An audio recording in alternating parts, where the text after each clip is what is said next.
Namaskara. Welcome to Vedic Wellness Initiative from Super Soul Foundation.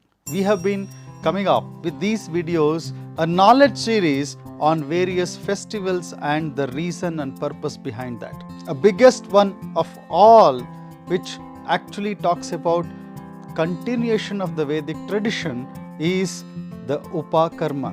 Basically an annual convocation for all the Vedic scholars, including the students, to offer their learnings to the gurus and the rishis. Today, let's talk about the importance of Yagnopavita, the sacred thread born from creation itself.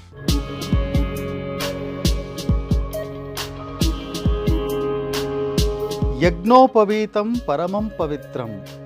This verse is not just a ritual chant. It is a declaration that the Yagnopavita, or the sacred thread, is as old as Prajapati himself, born at the dawn of time. According to the Vedas, Yagnopavita, the thread, is not just mere cotton. It's a symbol of our connection to eternal knowledge, purity, and purpose. When a brahmachari wears the sacred thread during Upanayanam, it is not a fashion or a family formality. It is his initiation into the fire of Swadhyaya, self-study, the beginning of a spiritual and intellectual journey. It's called Yagnopavita because it represents readiness to perform yagna, not just the external homa, but the inner yagna of disciplined thought, learning, and sacrifice of the ego. Modern science shows that repetitive chanting of mantras during this ritual regulates breath, stabilizes heartbeat, and synchronizes the left and right hemispheres of the brain, creating cognitive balance. The triple cord in the sacred thread symbolizes the three gunas, sattva, rajas, tamas, and their harmonization in the seeker. So when one chants the mantra while wearing the new thread, Yagnopavitam paramam pavitram, he is actually aligning himself with cosmic forces, invoking purity, courage, clarity, and to live life as light to others.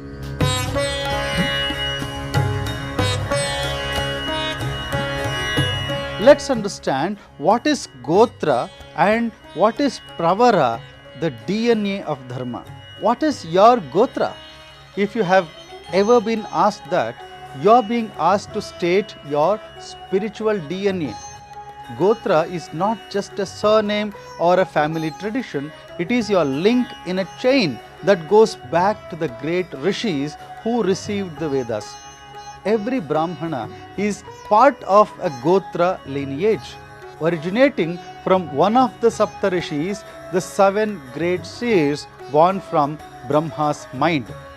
And they are Atri, Bharadwaja, Gautama, Jamadagni, Kashyapa, Vasishta, and Vishwamitra. These were not mere philosophers, they were scientist poets who decoded the laws of the cosmos and gave us the Vedas. Gotras come with Pravara, a group of rishis whose energies you inherit and invoke. When you do namaskara to any elder, you first say this Pravara mantra. When you chant the Pravara mantra during Upakarma, you are telling the gods and the universe, I belong to this eternal parampara, I carry forward their fire. Think of it like this. In today's world, when you join a university, you declare your academic lineage, your department, thesis, guide, discipline. In the Vedic world, your Gotra and Pravara are your research lineages. They tell the gods, you have been born into the lab of knowledge and you are continuing that work.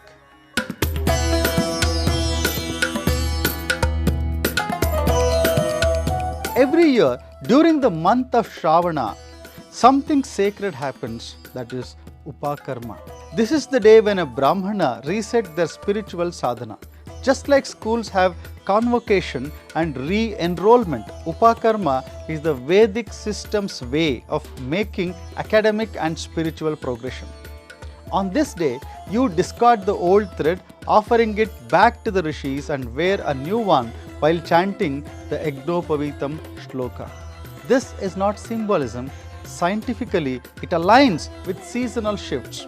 When the environment changes, energies reset and memory is sharpened with japa. The rituals of the day include Kamo Karshin Japa, a symbolic apology to sages for neglect or forgetfulness, and a firm resolve to continue the Vedic journey with sincerity. You sit with your Guru, chant the Vedas that belong to your lineage. It could be Yajurveda, Samaveda, or Rigveda, and offer thanks to the rishis through Rishi Tarpana. Utsarjana comes later. It's the symbolic pause, offering the ears, learning back to the rishis, asking their blessings to retain it in memory. It's a feedback loop in this cosmic educational system. So just like a student submits his assignments and takes a pledge to continue learning, a Brāhmaṇa through Upakarma and Utsarjana promises to preserve and propagate the Vedic Dharma.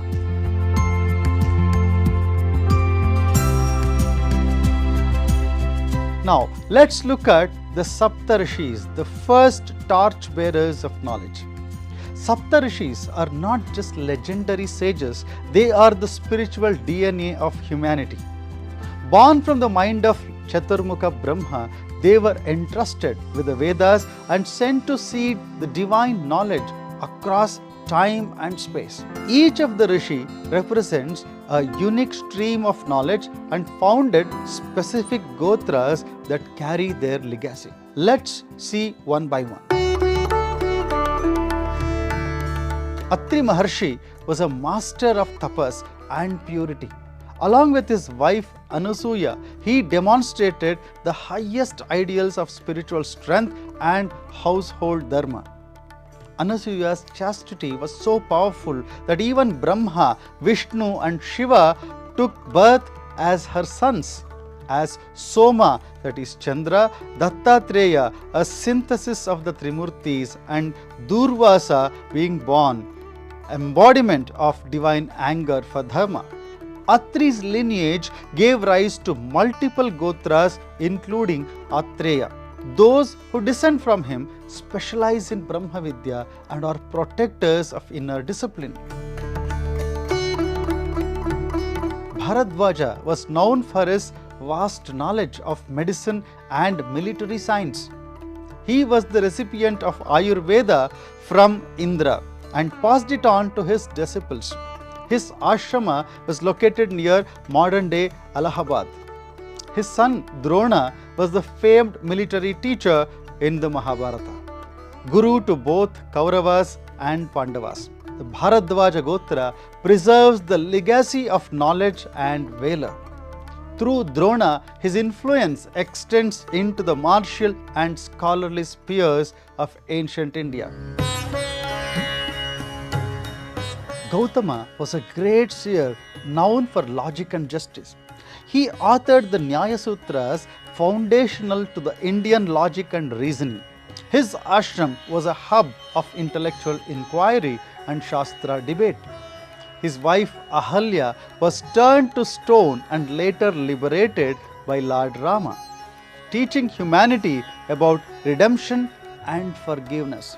His descendants are known as Gautamas and are often associated with fairness, law and spiritual clarity. Many Vedic scholars and philosophers trace their origin to this Gotra. Jamadagni was a fiery sage and the father of the well-known Parashurama, the warrior sage who rid the world of arrogant Kshatriyas to restore Dharma. Known for his devotion and fierce penance, Jamadagni once ordered his son to kill his own mother to uphold Dharma, which Parashurama obeyed and then revived her through father's own boons.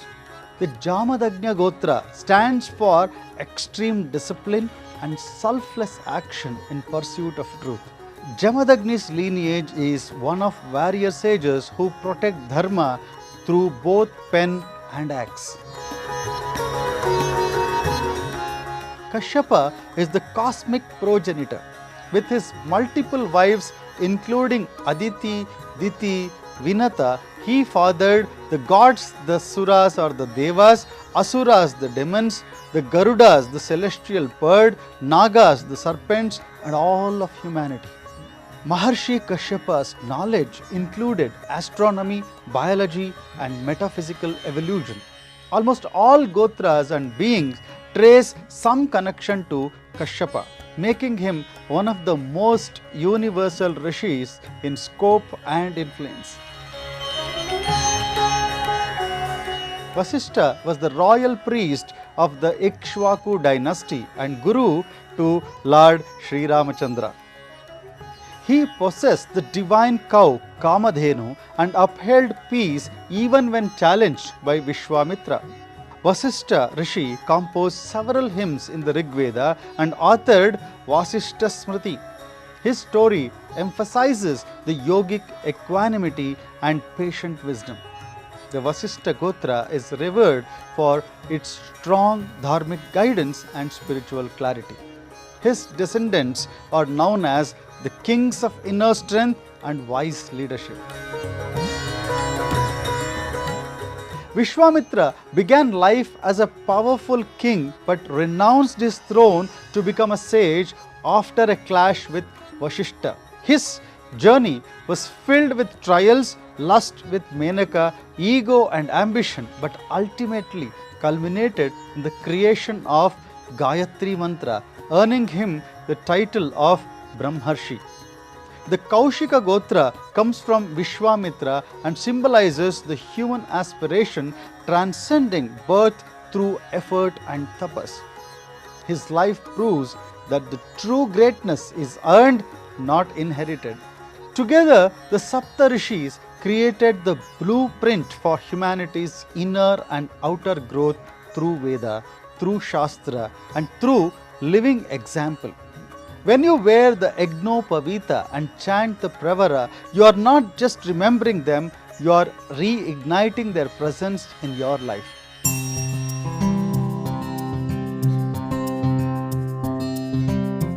The Brāhmaṇa is not a caste, it's a calling. His purpose, the purpose of a Brāhmaṇa is not luxury or control, it is learning, austerity, teaching and guiding. The Brāhmaṇa holds the Agni of civilization. But what happens when he forgets his purpose? The Puranic stories shows us both the paths. Vishwamitra shows us that even a king can rise to a Brāhmaṇa through discipline.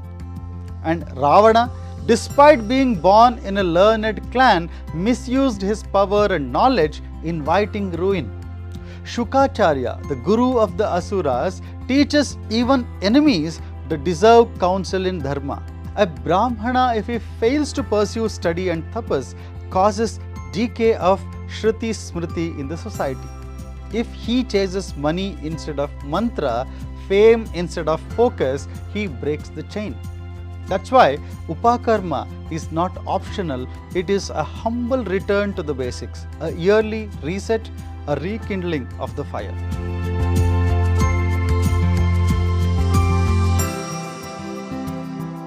Modern minds confuse Varna with caste, but the Vedic model has never been about hierarchy, it was harmony. Brāhmaṇas, knowledge, teaching, guiding. Kshatriyas, protection, governance, rule with Dharma. Vaishyas, trade, agriculture, wealth creation. Shudras, service, support, sustaining the system. When each plays their role with responsibility and nishkama bhava, without expecting anything in result, the society thrives. When a Brāhmaṇa follows tapas, a Kshatriya listens and rules justly. When a Vaishya gives with dharma and a Shudra serves with love, there is Rita, the cosmic order. But if the Brāhmaṇa falls, the entire Dharma Yajna collapses. Without knowledge, power becomes tyrannical, trade becomes greedy, service becomes slavery. Upakarma reminds us, Brahmana must shine first, not with ego, but with inner light. He must study so others can live dharmically. Why is this tradition must live, the Vedic wellness vision? Today's world is hungry for meaning, for values, for direction. The Vedas offer all of this, but only if there are torchbearers. That's why Yagnopavīta, Upakarma and other annual rituals matter. They are not old school habits, they are the annual convocation of a sacred university of wisdom. The Supersoul Foundation's Vedic Wellness Initiative aims to revive this timeless culture using digital media, open webinars and social platforms. Share this knowledge, tag a young seeker, start a Vedic conversation at home. Let's protect Brahmana path not as a title but as a responsibility. Let us be the generation that restores the balance where the knowledgeables are respected, the rulers are righteous and Dharma is alive. Thanks for watching. Hari Om.